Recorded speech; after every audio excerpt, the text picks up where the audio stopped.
Almanya'dan herkese merhaba. Bu hafta artık engin rotaları yurt dışına da açtık ve Almanya'nın moda ve fuar kenti olan Düsseldorf'a geldik.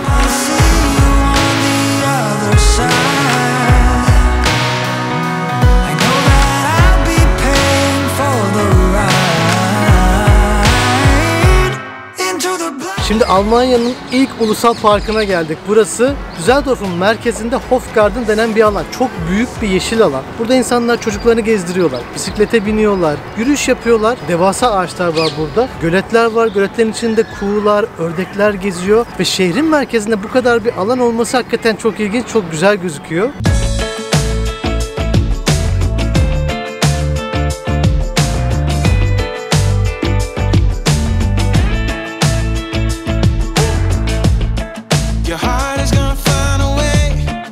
Burası da Düsseldorf'un moda merkezinin başlangıç sokağı. Königsallee diye geçiyor. 1800'lü yıllarda yapılmış bir kent bulvarı aslında burası. Sağlı sollu peyzajıyla ünlü bir yer ama asıl burayı ünlü hale getiren şey buradaki çok pahalı ve önemli mağazaların, markaların burada olması. Paris'teki bir çeşit Şanzelize gibi burayı düşünebilirsiniz. Hanımların ilgisini çekecektir. Burada birçok ünlü marka var. Şimdi birazcık şöyle sokaklarında yürüyelim bakalım ne tip mağazalar var.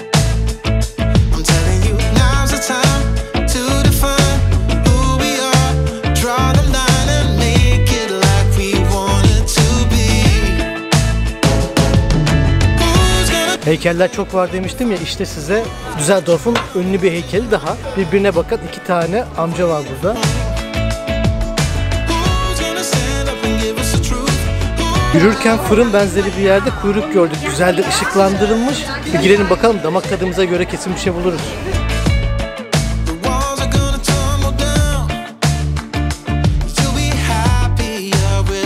Güzel mi? Çok güzelmiş. Alman pastası denen bir şey var ya zaten. Burada birçok örneğini mutlaka tatmamız lazım.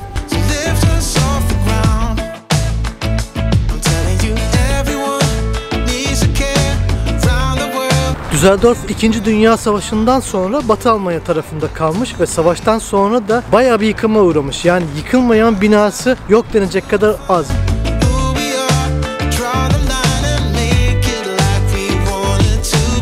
Bu Oldstadt denilen şu anda bulunduğumuz yerde bir çeşit Eskişehir, tarihi bölge. Bizim Sarayburnu, Tarihi Yarımada gibi düşünebilirsiniz burayı. Daha turistik bir yer belki.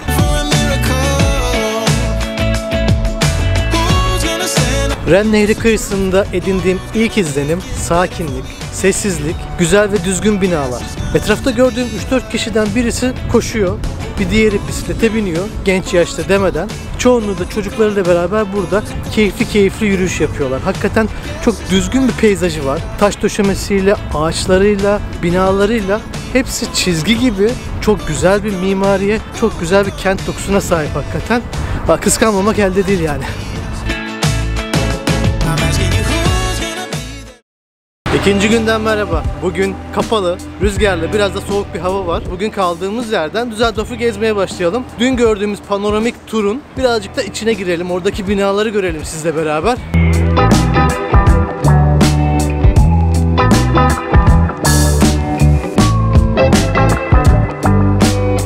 Yollarda, kaldırımlarda tadilatlar var ama etraftaki güvenlik önlemlerinin nasıl olduğunu görüyorsunuz.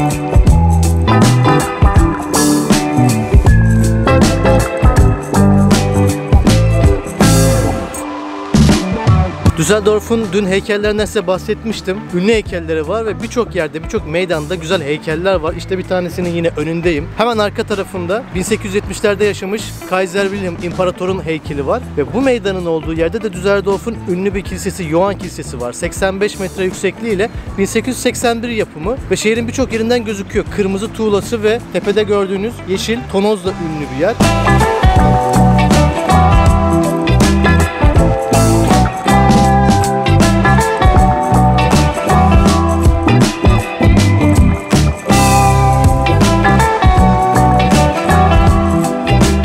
Güzel bir kiliseymiş. Dışarıdan çok heybetli, içi çok sade ve yenilenmiş. Muhtemelen savaştan sonra yıkılmıştır. Kilisenin hemen girişi de kafe olarak kullanılıyor. Yani bir dini mekanı sosyal yaşamın içine de katmak amacıyla güzel bir yöntem.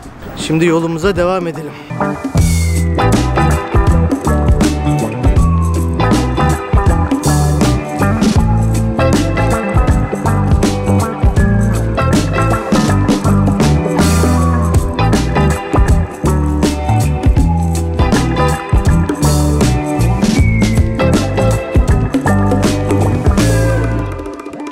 Gördüğünüz gibi şehrin içinde bir pazar alanı. Mağazaları görüyorsunuz. Çiçekçisi var, etçisi var, sebzeci, manavcı, her şey var burada. Yine çok güzel bölünmüş. Üstü kapalı, camla kapatılmış.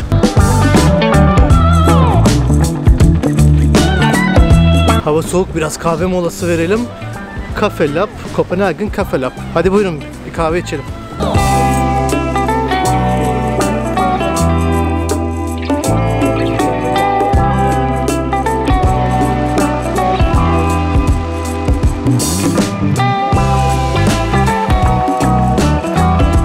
Biraz ısınmak için hemen arkamda bir seramik müzesi vardı. Daha önceden de araştırmıştım. Gelin biraz içeri girelim bakalım neler varmış.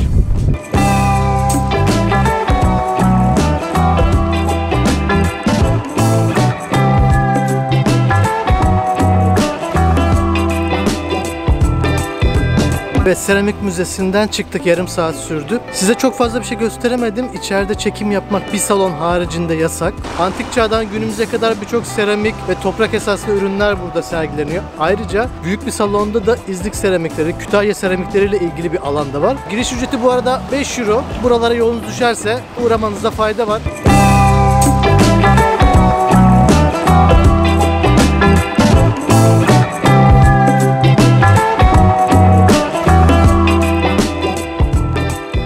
Düsseldorf'ta 2 günde tanımışlar beni vallahi, yapmayın diyorum ama duvarlara ismimi yazmışlar.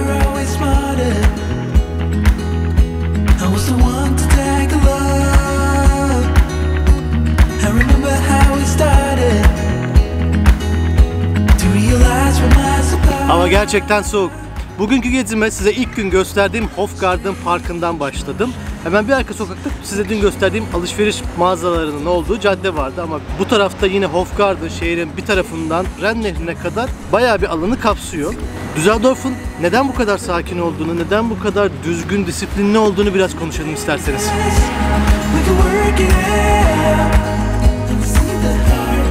Öncelikle şehrin nüfusu 620 bin. Yani İstanbul'un birkaç tane ilçesinden çok daha az nüfusu var. Böyle bir kentin böyle bir yerleşimi. Bu tabii ki insanlara daha fazla sosyal olanak, daha fazla mekan sağlıyor. Şehirleşme açısından çok önemli bir özellik bu. Bir diğer özellik, burası Almanya'nın moda merkezi, finans merkezi olmasına rağmen saat 8'de, akşam 8'de alışveriş mağazalarının olduğu caddedeki bütün dükkanlar, bütün mağazalar kapanıyor. Bunu da insanlara verilen bir değer olarak düşünebilirsiniz. Çünkü orada çalışan insanlar akşam 8'den sonra eve gitmesi gerekiyor.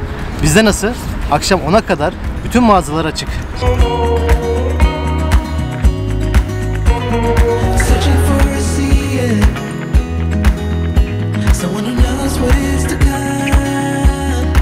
Ve tabii ki bisiklet. Bir Hollanda kadar olmasa da genci, yaşlısı, öğrencisi, beyaz yakası herkes bisikleti bir ulaşım aracı olarak burada kullanıyor.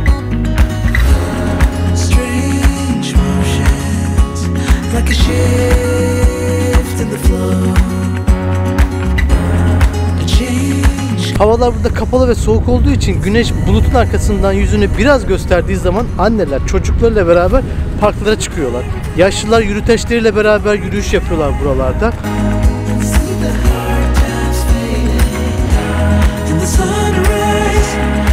Düsseldorf'un içinden geçen ünlü Ren Nehri'nin üzerindeyim şu anda. Bu nehrin üzerinden birçok köprü bağlanıyor. Şehrin iki yakasını birbirine bağlıyor. Soğuk, rüzgarlı bir hava var tabii ki.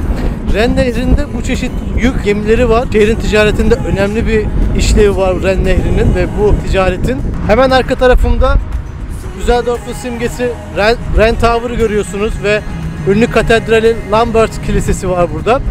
Eğer zamanım kalırsa bu Ren Tower'a çıkacağım. 200 metre yüksekliği var ve Düsseldorf'u tepeden seyretmek için panoramik bir kule. Burası çok soğuk. Şöyle birazcık etrafı size göstereyim. Hemen şurada dün de gezdiğimiz Old Town'da görmediğimiz yerleri görelim.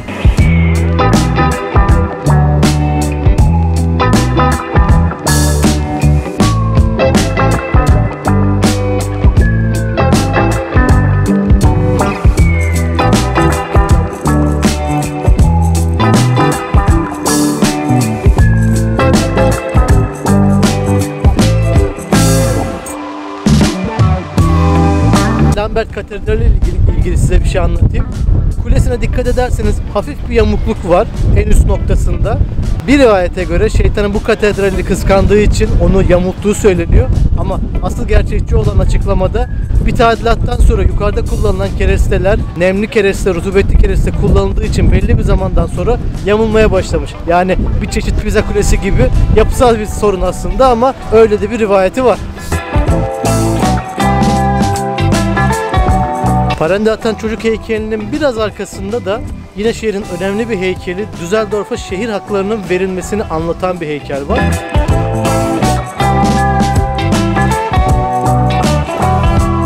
Heykeldeki yüzlere baktığınızda insanların ne tür acılar çektiğini şehir haklarını kazanmak için anlayabiliyorsunuz. Burası da Düsseldorf'un Marktplatz Meydanı. Eski belediye binasının olduğu meydan burası. 1570 yılında yapılmış tarihi bir meydan. Bu arkamdaki heykel de Düsseldorf'un en eski heykeli.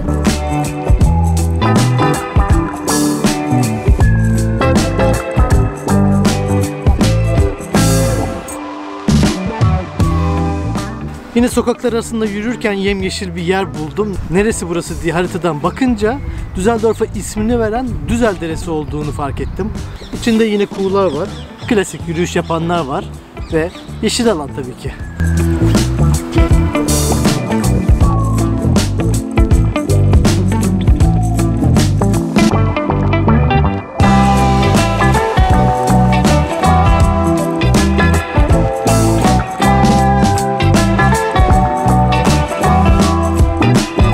Ve işte Rheintower'ın önüne geldim şu anda. Burası Mediahafen diye geçiyor ve Düsseldorf'un aslında iş merkezi. Burada çok nitelikli ofis binaları var. Rheintower 216 metre yüksekliğiyle Düsseldorf'u tepeden seyredebileceğiniz bir yer. Yukarıda bir lokanta var ve bu lokanta da kendi ekseni etrafında dönüyor. Şu anda tadilatta olduğu için yukarıya çıkamadım. Ama siz geldiğinizde 180 metre yüksekliğe çıkıp Düsseldorf'u bir de tepeden seyredebilirsiniz.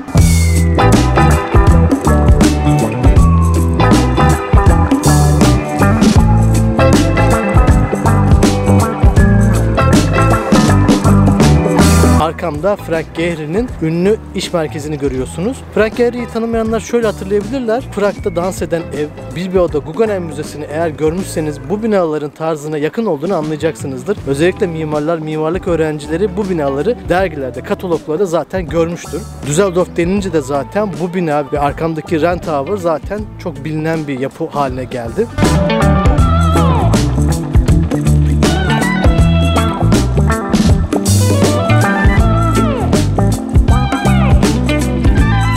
O zaman kapanışı ben Gehry'nin binalarının önünde yapayım. 3 gün boyunca size Düsseldorf'u gezdirmeye çalıştım. Gezilecek yerleri anlatmaya çalıştım.